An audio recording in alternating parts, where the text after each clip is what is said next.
at Florida State, 6 years in the NFL, drafted twice in the MLB draft, and a fine broadcaster who now has a podcast with Raja Bell, former NBA player. Kanell and Raja Bell host Off the Bench. He's joining us live today in the Herd.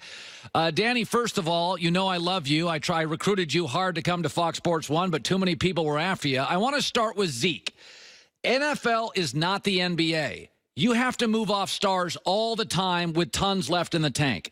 For the second time in 3 years before a season, the Cowboys now have tension, judicial the first time, financial now with Ezekiel Elliott. Why not move him, get a haul of picks, and go get a durable, solid running back? Because this Cowboy team is too good to be sidetracked, in my opinion.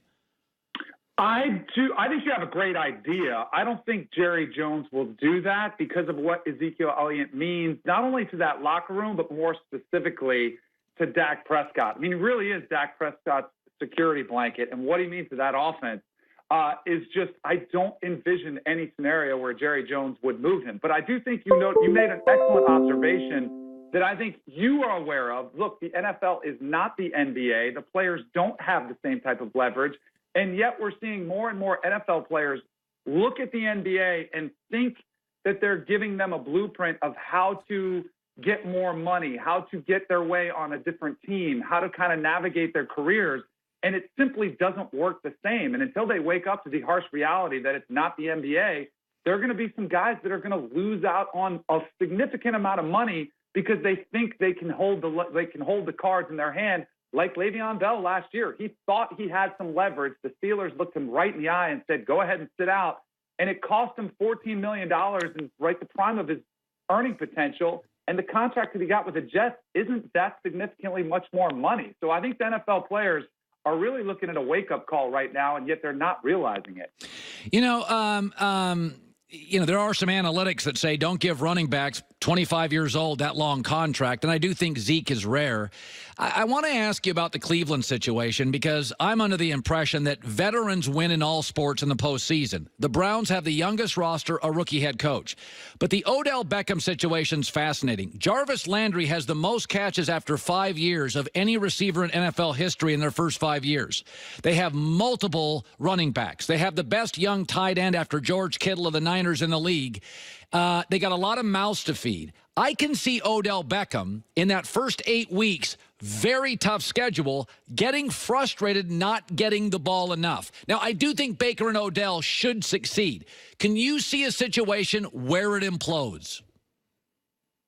If they lose, I mean, that's always the defining, moment for a team is when you lose 2 games in a row early in September, when you've been picked, all of a sudden you're the darlings of the NFL. And I fell victim to this when they traded for Odell Beckham. I was like, man, the Browns can win the Super Bowl. They could take it all. And the more people that have jumped on that bandwagon, the more likely I want to get off. Because the more I've thought about it, first-year head coach, quarterback in just his second year, who really has made some critical mistakes with things that he's said and done off the field, and a very mercurial teammate in Odell Beckham in the trade. Yes, he's an incredible talent. But this thing is combustible, and if it doesn't go off without a hitch early on, I could absolutely seeing a team start some infighting, guys start complaining, because guys don't change their habits quickly overnight. And I still don't know if Odell Beckham Jr. has learned what it takes to be a professional and a good teammate. And, I mean, the way he's treated the New York Giants after the fact, since they've left, you've seen him say things and saying, hey, the only cancer I see is losing. Well, that's what if you're losing in Cleveland? Are you going to be able to handle that? And nothing has given me any indication that this team could handle it. If they win, they'll be fine. But as we all know, very few teams just run the table and everything goes perfect and you're 14-2 and you're starting the playoffs. It doesn't work that way. So I have my concerns about the Browns. I want to shift to college football because you love the sport, so do I. But in recent years, last 4 to 5 years, I've scaled back some of my coverage because I think the bubble of teams that can win a national title this year is 3, Bama, Georgia, Clemson, and I'm not sure who's really close. I think the sport's gotten, and again, I love the SEC, but I think it's gotten too insular and too southern. I think Denver West, people have turned it off. LA's now got 2 NFL teams, so USC and UCLA are a second-tier story. Are you concerned about college football becoming, and you live in the South, but becoming almost, it's a 2 to 3 team race every year? I am massively concerned about college football. I think it's at an inflection point right now, and they need to do something about it because it is eerily similar to the way the NBA has been dominated the past few years by the Warriors and the Cavs. You know, it was them for 3 or 4 years playing in the title game. You knew they were going to face there. This year, you knew the Warriors going to win it until they were marred by injuries. But and then we're all celebrating this. The super team has been broken up, and now it's wide open, and it's great. I don't see any end to the Bama or Clemson dynasty. And last year's regular season was a snooze fest. Last year's playoffs were a snooze fest.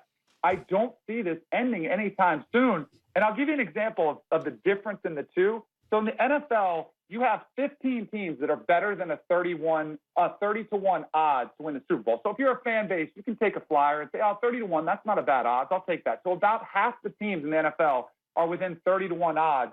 In college football, there's only 8 teams that have 30-to-1 or better odds.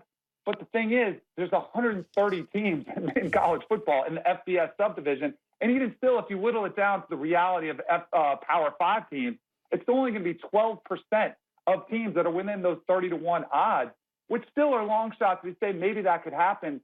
It is. And to me, I would disagree with you on Georgia.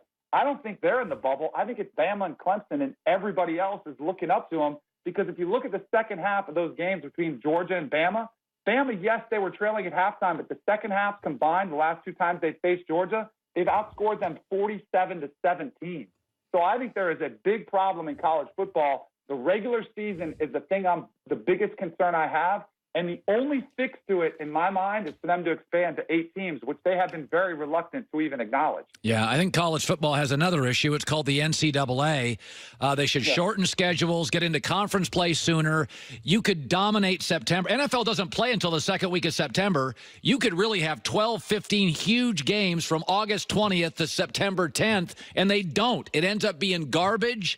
SEC teams in the middle of the season are playing 3 cupcake games.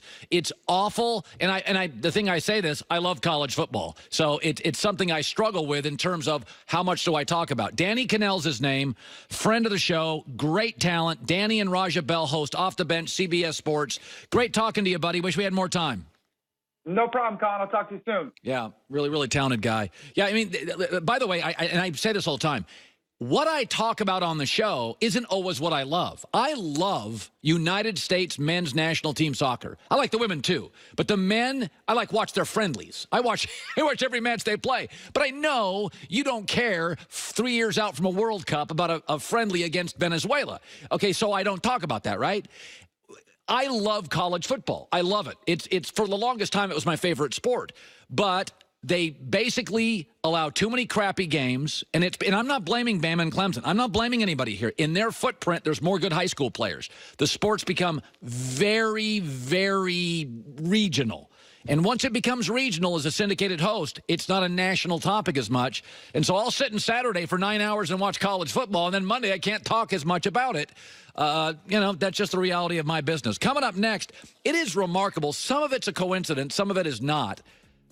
How Kevin Durant's career, as of this week, is officially LeBron light. The coincidences are bizarre. That's coming up next, The Herd.